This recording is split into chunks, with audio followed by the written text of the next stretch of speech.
us, welcome to Awesome Hardware. This is episode 185. What are we going to do at 200? What do we do at 100? I don't think we had any plans. We were just like, it's 100.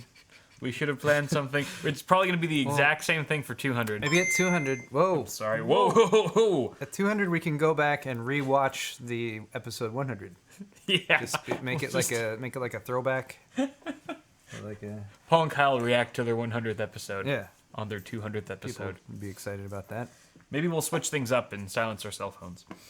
All right. Well, thank you very much. Are you gonna pop that? It's making me nervous. I was ready. I was waiting for the beer disclaimer. Okay, we'll get there. So this is a tech news show that Paul and I do every single Tuesday at 5:30 p.m. Pacific time, right here on twitch.tv/awesomehardware. We also stream to our respective YouTube channels in two halves. Today we are streaming to my channel first, and then in about half an hour or so, we'll switch over to Paul's channel, youtube.com/paulshardware. We also like to occasionally have a good drink or two on the show, so if you happen to be of legal drinking age wherever you live, you're welcome to join us. Or you can just, drink Shirley Temple. Hey, there it is. And my anxiety levels have skyrocketed. Well, They're plummeting now. They skyrocketed for a moment, and now they're much better, right? It was very climactic, and then very, very quick dissipation there. So thank you very much for joining us. It's good to be here. And this is Delirium Tremens that we're drinking. Need your glass. Oh, yes, you need my glass. Delirium Tremens is a fantastic beer. It is a Belgian triple, or tripel, depending on how snooty you are. And it's quite delicious. Paul and I have been drinking this beer for years, and we will continue drinking it for many more. So it's also a great, if somewhat dark name for a beer. Yeah, it is. It's a dark name for a light beer. Yes, that's true. It really is quite ironic. But it's quite tasty as well. Thank you guys for being here again. Let's see. We do have stores. We have stores where you can buy things. That's usually what stores are for. Cheers. Cheers to all of you. Oh, it's so good. Like a special occasion beer. That's what we'll do. We'll have 5 bottles of DT on our 200th episode. I'm cool with that. Yeah. Say no more. So our stores. Oh yes. Our stores. My store is bitwit.tech. You can head there and pick up a new shirt, a brand new design, the Screw with Confidence, inspired by our friends at The Verge. Was full and complete with handed screwdriver. You shouldn't be so straight up about that. They'll try to get like. Can you get a strike from? They'll try to copyright strike my shirt. Copyright strike my wardrobe. Screw with Confidence. It's available in 2 colors. Go ahead and check them out. I like them. They're super comfy. Paul also has his brand new Captive Thumbscrew shirt. Indeed. Which is still for sale. There's one over there. Oh yeah, there's one for sale here. I would have worn both, but I only have one chest. Yes. So this is what it looks like in person. As always, our friend John does really good printing work. Yeah. Super clean. My shirts from him have been through the wash like dozens and dozens of times, and it doesn't really fit. I don't know if we've mentioned it in a while, but I'm going to bring it back up right now. The dye that's used in our shirts is really cool because it sets into the fabric. If you've ever looked at a shirt like this and thought, I like the design, but whenever I get a shirt like that, it's like a non-breathable part across the front of me, and I get sweaty or whatever like that. It feels puffy. That's not how these shirts work. No. It sets in, and it breathes just like the fabric does. So it is incredibly breathable. That's really cool. Anyone who's bought, I've never gotten bad feedback from our store. Same. When it comes to the stuff we sell. So check it out, guys. I've gotten bad feedback on us. I hate your guts. You suck. But your shirts are awesome. Yeah. All right. So, go ahead and check those out, guys. It really helps us a lot. And let's move on to our first segment here, which is tech news. We're going to dive right in here. And no cell processing today. He's busy doing stuff for his family. So sorry he couldn't be here. But Wifey Sauce, I believe, is in chat. I heard he's on a spy mission. I've said too much. I've said too much. I'm sorry. Who are you modding for? My blue cells cover. But Wifey Sauce is in chat. Thank you, Wifey, for being here. She's also going to be pasting donation comments in chat. Nice. So thank you, Thank wife. you. All right, let's move on to our first article here from Tom's Hardware about AMD celebrating their 50th year anniversary, which is crazy they've been around for that long. And they're celebrating it with some hardware, potentially a special edition Ryzen 7 2700X, which has been leaked. This is going to coincide potentially with their May 1st anniversary date, although it's speculated that these chips will actually launch a day early on April 30th. 50 years? 50 years. They weren't even AMD back then. They were ATI, right? Were they anything before ATI? Or did they start as 50 ATI? years ago, would have been 1969. You were born. 50 years ago was 1969. I didn't even think of that. No, I was not born. I was not born at that time. Thank you very much. Oh, well. You jerk. That's not what I heard. That would have been 1969. No, I'm kind of... 1969. Like, they bought ATI, but I don't think... I think it's the AMD root core company that... Like, I don't know. I'd have to look back at their history or something like that. Yeah. But all right. Okay, sure. What I'll take their word for it. What do you get? So we don't know exactly what's going to be special about this 2700X. People are speculating that, low disk space. I'm running out of low disk space. Thank you, Windows, for notifying me of that. It's very alarming. All right, so... laptop struggles so often. It's always just... The fans are always ramping up when it's idling. Or I got Chrome open. Maybe that's why I got Chrome open. Oh, yeah.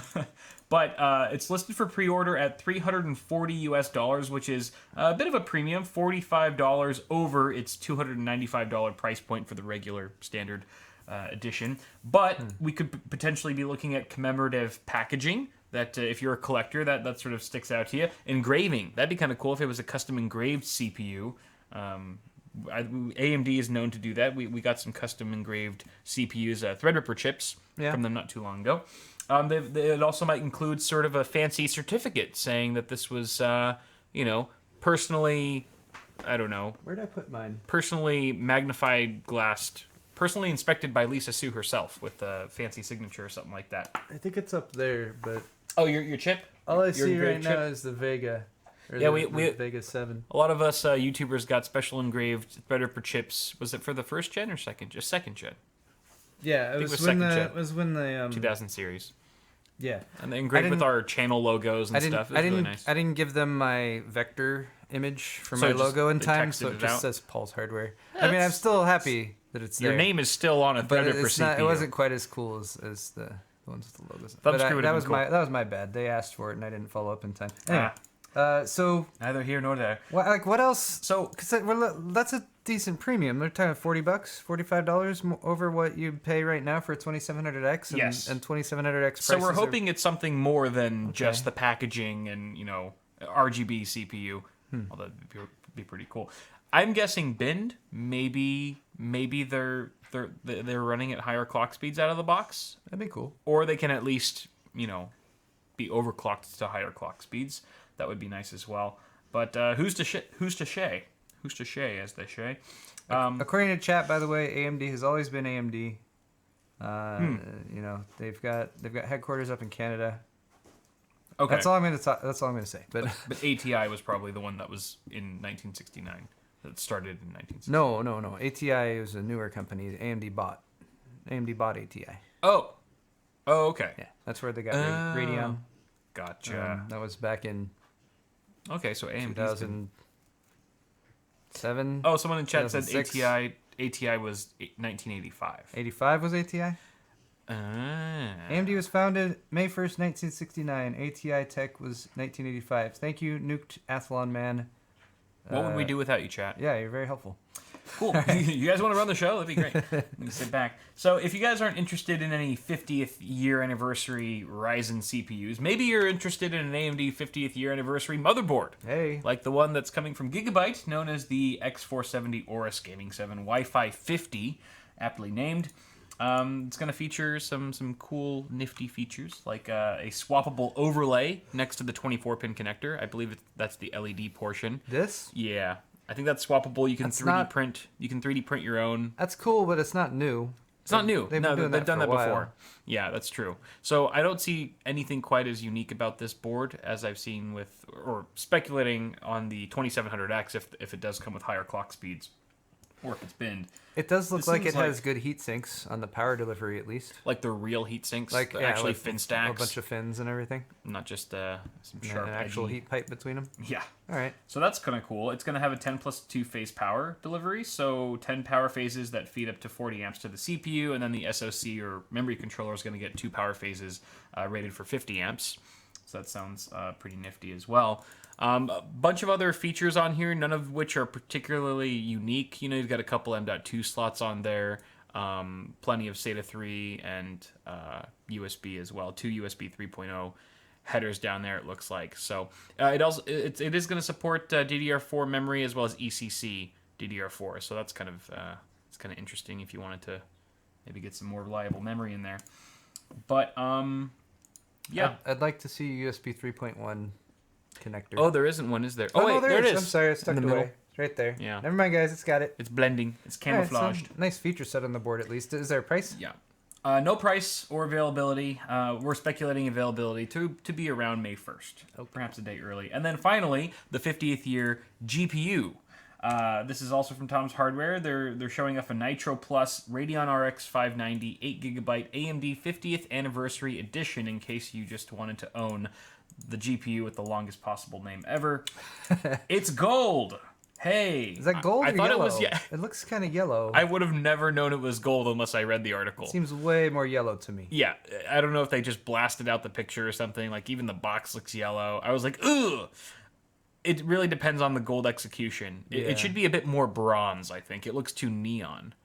But it could just be the render. I'm not sure. Yeah. So it's supposed to be gold, allegedly. Dual 95mm fans. This is pretty much the same styling as the existing Radeon RX 590 Nitro Plus Special Edition. Special color. It's going to have a stylish custom backplate, providing rigidity and passive cooling.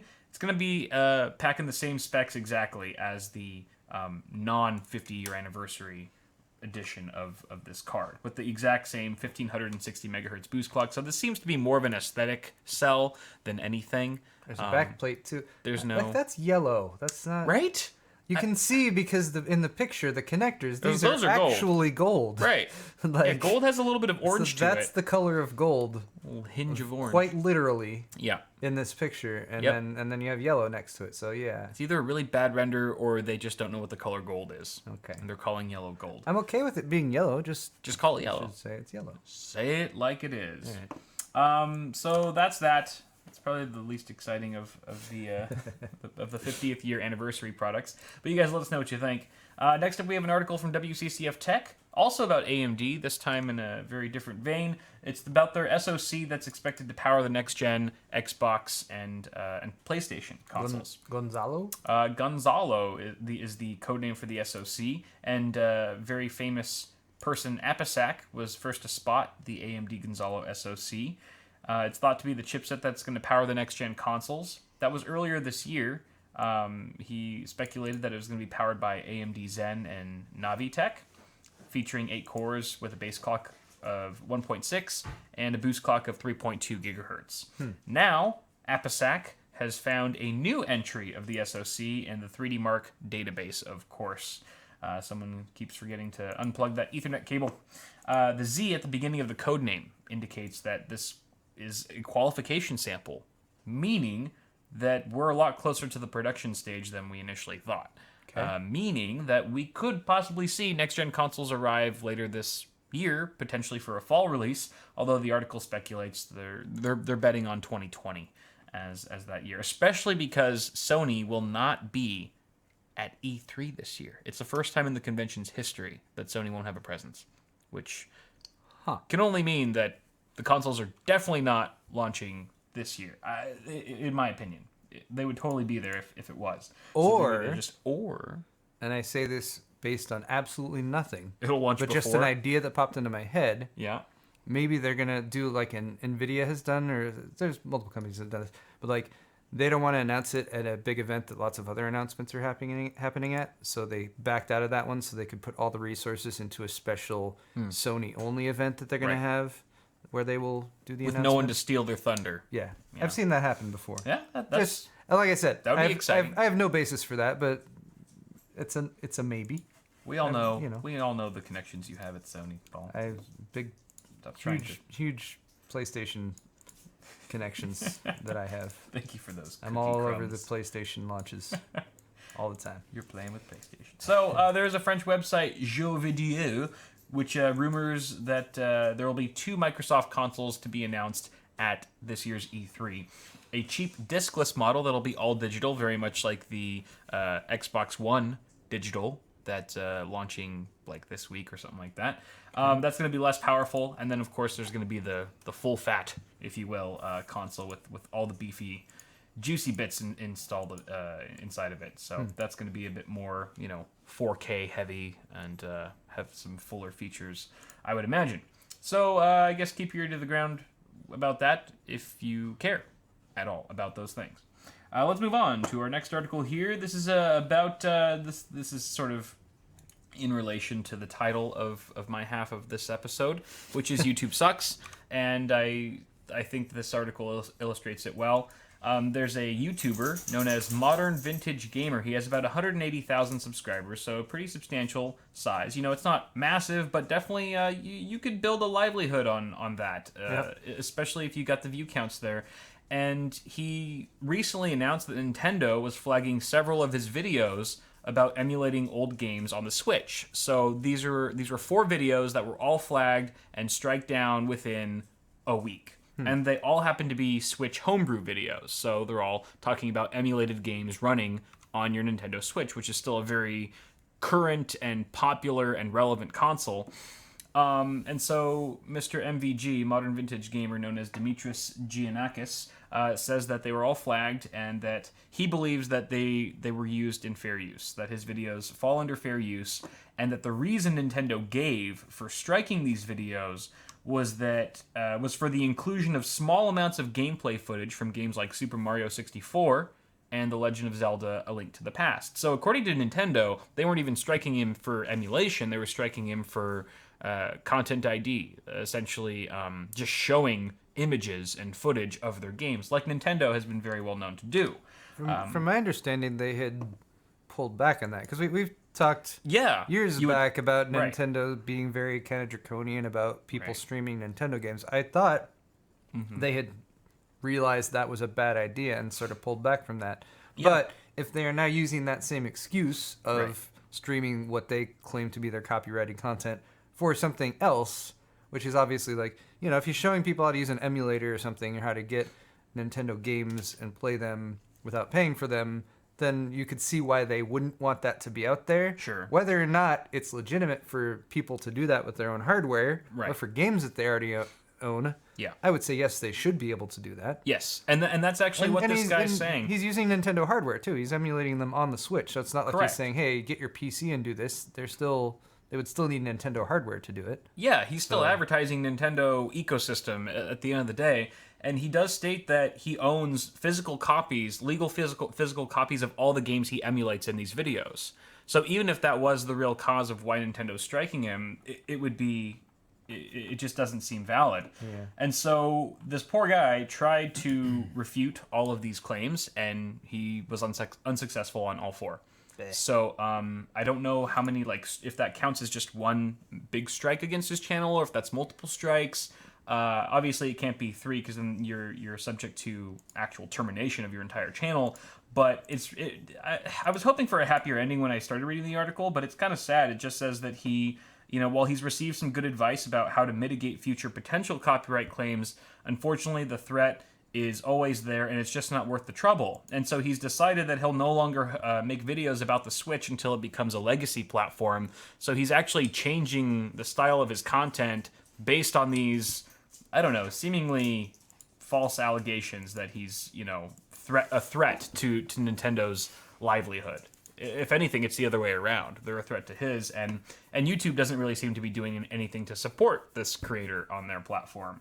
So it's kind of unfortunate. It definitely echoes to how I was what I was dealing with The Verge when they copy strike the Lyle video, and it's never fun to see your fellow YouTubers get hit with this sort of thing from huge corporations, and to not have the platform that they've built their business on not back them up. It's definitely a sight to see. So, on to further terrible news about YouTube. Oh, good. Because why stop there? It's like it's a mini segment here. Yeah. So this is an article from VentureBeat, and there's a developer, I forget the name here, it's in the article, but they've developed a Tycoon game about developing... Vile Monarch is Vile Monarch, thank you, Paul. About developing a legal business where you grow, breed, and sell Mary J, or good old-fashioned marijuana. And Google is classifying... Chiba? I don't know. Chiba, grass, the devil's cabbage. The devil's cabbage. Satan's bush. So anyway, Google is classifying Let's Plays of the game as not suitable for advertisers. And they're basically demonetizing anyone who's making Let's Plays or gameplay videos of this game.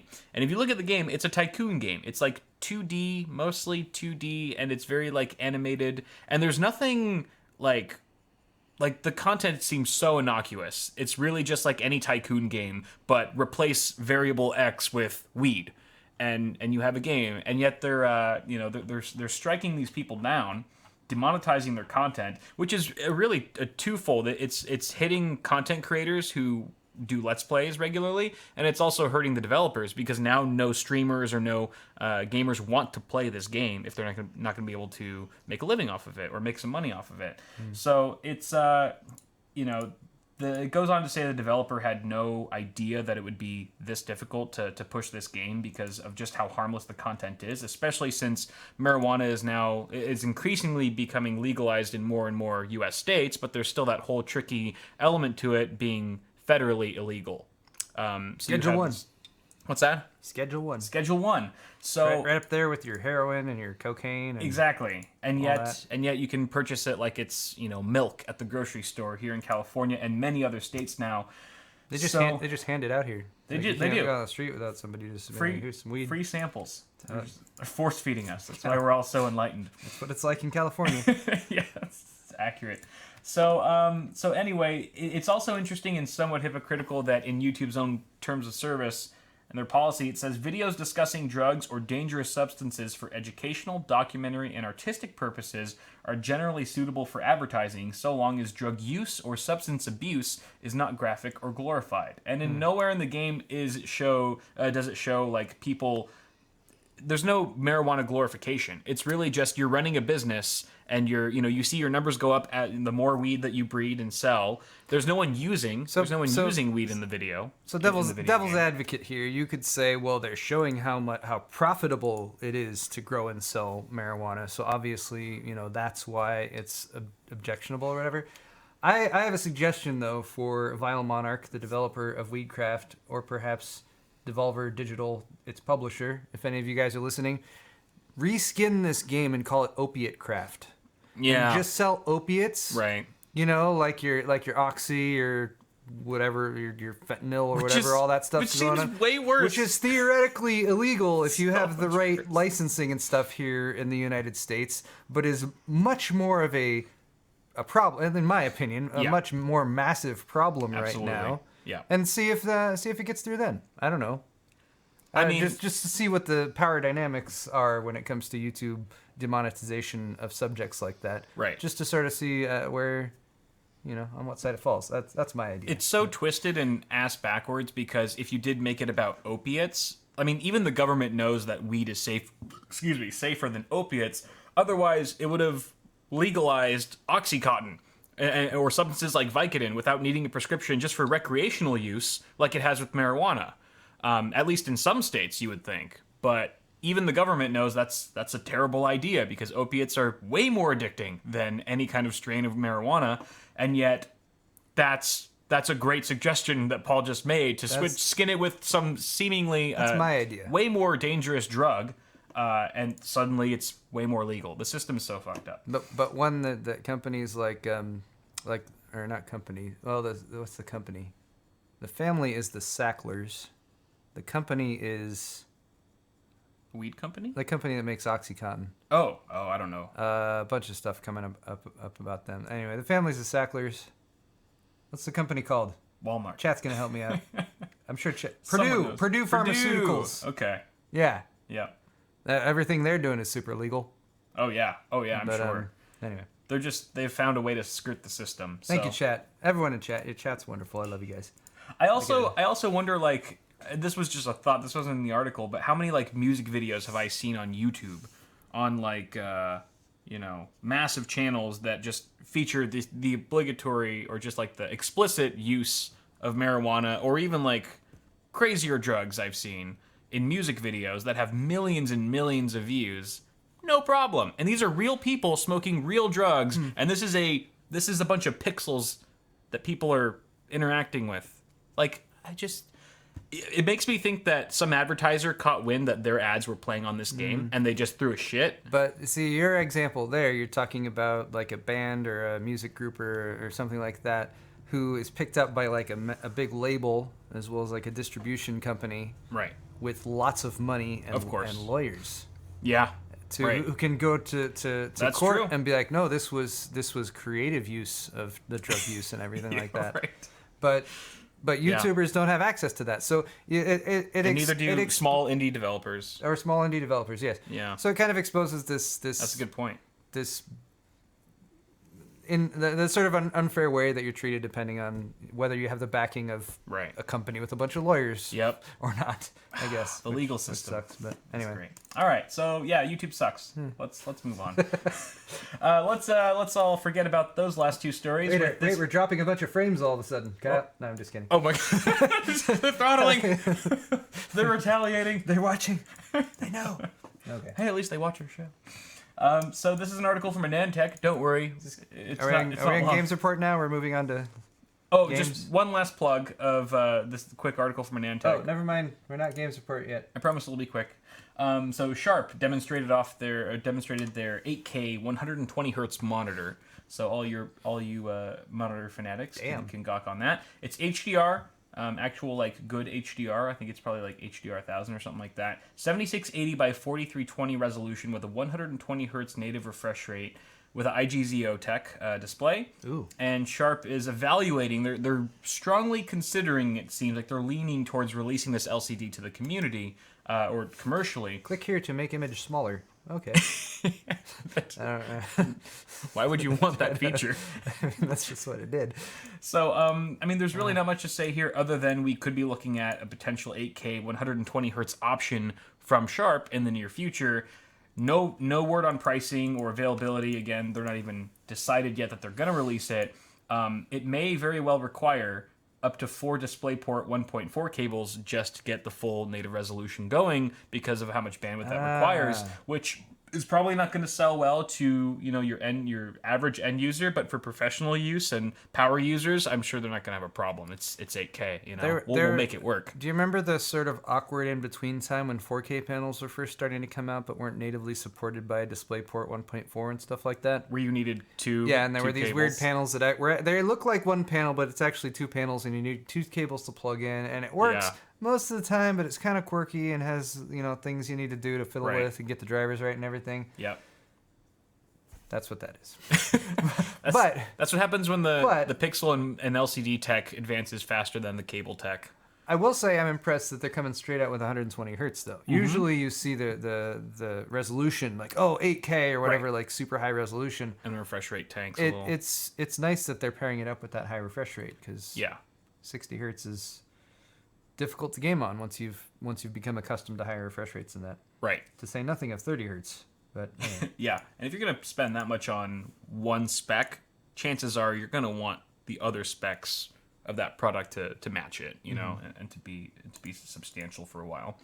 So let's move on to Games Report. That's all for straight tech news for today, but we've got some interesting stories here. This is an article from PC Gamer about EA's promise of no loot boxes in Jedi Fallen Order, which you would think people would rant and rave about and praise you, thank you EA for this announcement, but it has backfired. So there was a tweet from EA Star Wars official account about the game. It said, no microtransactions, no loot boxes, and no, we won't be adding them. A single-player Star Wars story for those of you who are ready to become a Jedi. You would think it'd be met with applause, but no. It backfired like a freaking bombshell, and it basically reminded everyone, gave it a flashback to Battlefront 2, and what a disaster that was with all the microtransactions and loot boxes. I don't need to explain it, but basically what it seemed like EA was doing is they were showing you that this game lacks any of the flaws that a game shouldn't have in the first place, and yet they were advertising it as a selling point. Look at how great this game is. It's not broken. It's not terrible. Yeah, well, that's the bare minimum of what we would expect. So fans were outraged, and arguably so. I think they had a right to be. Fallen Order has, as the article states, this game has enough hype to carry itself. It's story-driven, it's single-player, which I think a lot of people have been wanting in a Star Wars game for a while, and it has lightsaber combat. They brought that back, which is quite tantalizing, at least in my opinion. So EA is just, even though they had good intentions with this announcement, it kind of blew up in their faces. Whether or not that's going to actually impact sales, I think eventually it'll blow over. But it just definitely goes to show how detached some developers or publishers can be from the community.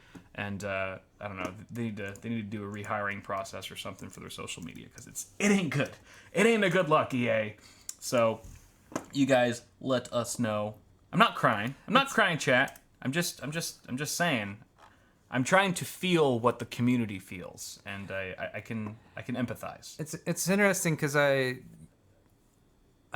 kind of caught a little bit of this when it was first coming out, and I thought what you were going to say was the response that I had heard from people, but that was actually different. So the negative feedback that you're talking about is people saying like, "Oh, thanks EA. This game doesn't come with a punch in the dick when I buy it. Like, right. that's great. You know, thanks for leaving that out." Yeah.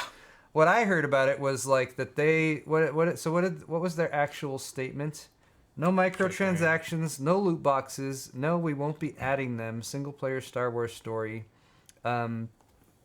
There's a lot of things that they could monetize the game with that aren't microtransactions or loot boxes. Absolutely. So a lot of people were saying, "All right, EA, we don't necessarily believe you with this because, like, well, how much is it going to cost for skins or like these kind of things?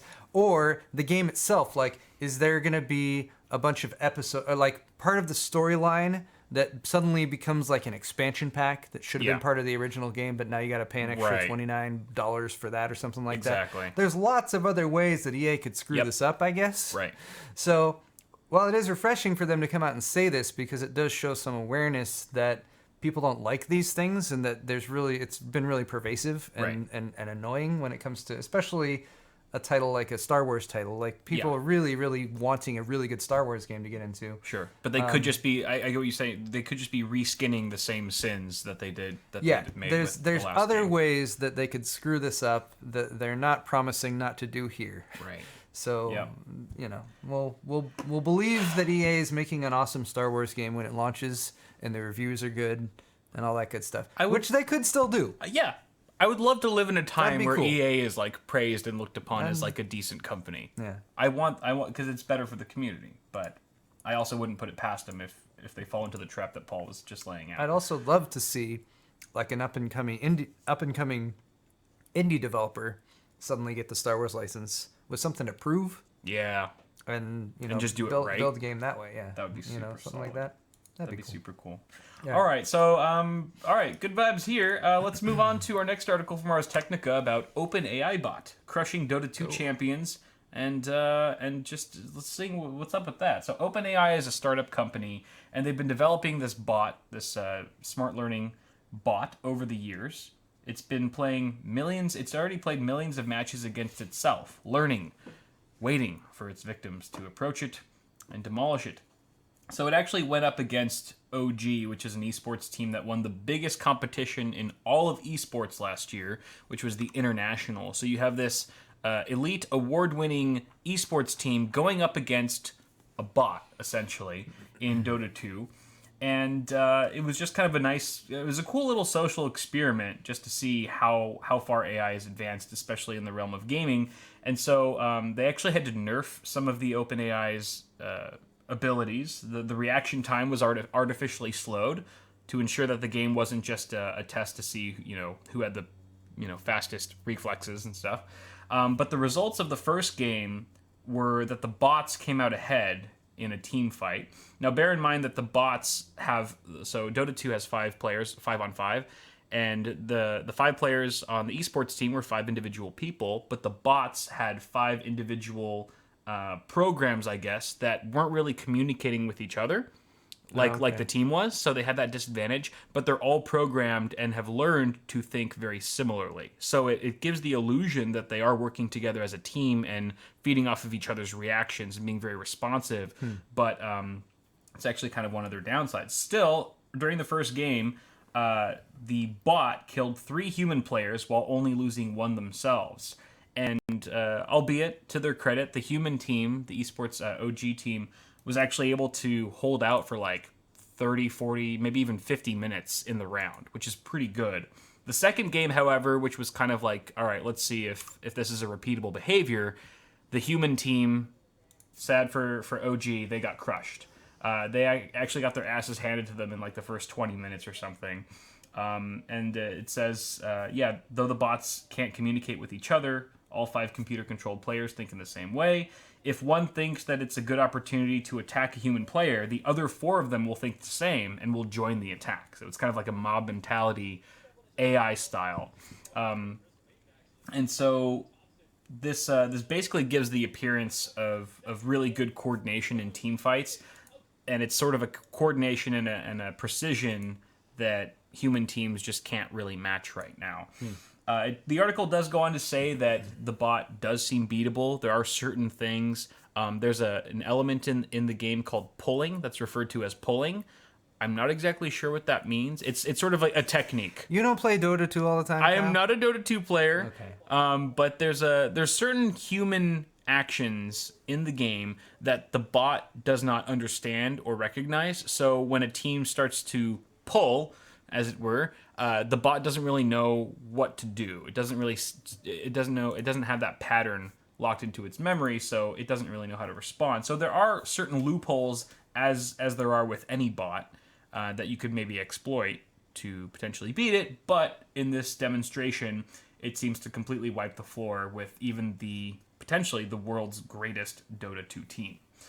So, say your prayers and thank your robot overlords now before they decide to incinerate you into dust. I want to see OpenAI take control of like robots in real life and then go up against humans in real life, because like I feel MMA. like this is kind of like entering Tron's game grid or something like that. You're in their world, right? Yeah, playing a digital what if they're game. In ours? But yeah, when the AI can take control of like your Boston Dynamics robots, oh god, and then beat humans, which is like probably very soon. That's probably gonna happen. Yeah, let's not fool ourselves. But I'll Elon find that Musk always little bit looks more impressive. terrified, probably because he knows it's coming any day now. But it's good to know that they're providing some nerfs to the bots to, like, you know, it's not like some hive mind controlling them all at the same time. And the reaction time, that's very important too. Like instantaneous True. reaction time that that software can pull off that humans cannot. Right. Is a massive advantage. But that's all going to be unlocked when they decide to enter our world and oh yeah. And make a fight. Like, it's a great idea, Busted Buddha. I don't know what you're talking about. We need to give this AI like powerful technology, robots, maybe weapons. Just set it loose in like a metropolitan center or something like that. If you love something, let it go. That'd be a great reality TV show. Yeah, what? Just a bunch of fixed cameras. It'll only be one episode. Oh boy. The future's looking bright. All right, so let's move on to our last article here from the Games Report, which is also from PC Gamer. This is just a quick little snippet about Gearbox, a very popular developer of Borderlands 3, hinting at certain secrets, little hidden gems in their cover art. They actually shared a high-res image as a hint for internet investigators. So if you wanted to sort of play the game and try to find out more little Easter eggs in the game, you can do so now. It contains, if you look closely, it contains the Morse code message discovered last week that hints at the return of the Destroyer. I don't remember what the Destroyer was from Borderlands. Was that in Borderlands 2? Or do you remember the Destroyer? I'm thinking of the Destructor, which is from Ghostbusters, so I don't... a little different. Or the Traveler? No. Destroyer... Claptrap's Destroyer of the Worlds? Oh, maybe that's what it is. No, this is just a random gameplay video. Okay. You only have 7,000 views. I'm not watching you. I'm sure. Savage. I'm sure they have some good content. So anyway, there's a bunch of Easter eggs in here. The internet have started discovering them, but more will be revealed instead of having to magnify glass this artwork. Gozer the Destructor. Oh, Gozer the Destructor. Gozer the Traveler. The Destroyer. Yeah, I feel like she says the Destructor. Destroyer is just such a... Okay, Gozer the Destroyer. That sounds familiar. Yeah, Destroyer was just very vague. I couldn't... It's been so long since Borderlands 2. We were still working at Newegg. We were playing together. Wow. I was an assassin.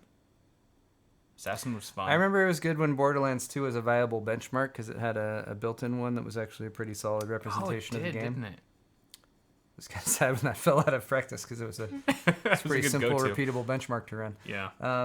But yeah, it's been years. Oh yes, that's right. Gozer the Traveler, Gozer the Gozerian demands that you choose the form of the Destructor, and that's thank you, chat. Again, amazing. Chat is like a boundless fount of yeah. And then it summons the form of the Destructor, which is a Stay Puft Marshmallow Man, which is the first thing that Ray can think of. So that was a oh, no wonder it sounded familiar. It was a Ghostbusters reference. Yes. Not a Borderlands 2 reference. Not at all.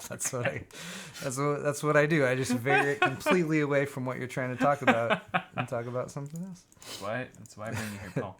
To your own house.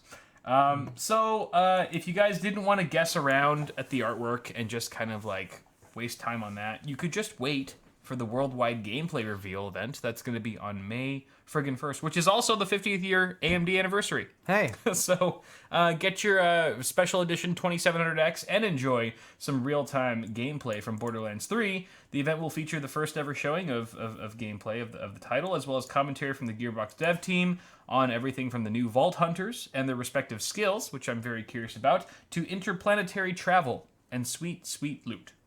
Interplanetary travel, so they're going to be going to different planets this time, not just different areas on the same globe. That's kind of interesting. It'll be at 10 a.m. PT, if we can wake up that early enough here in the U.S., or 1 p.m. ET on May 1st on Twitch. Good old Twitch. So that's all for my half of the show. Thank you very much for being here. If you happen to do any donations or buy anything from the store, they will all be shouted out, and you'll be given credit for your contributions during the after party after Paul's half. So don't go anywhere. There's a link in my description for Paul's stream right now. It's going to begin right now. Or if you're on Twitch, just stay where you are. Soon, and we'll see you guys very soon. Thank you very much to whoever might do timestamps for my half. If that happens to be Everyday Tech, you are a living legend, sir, and I commend you. Guys, thank you very much. We will be right back. All right, bye, guys. I'm going to click this and that.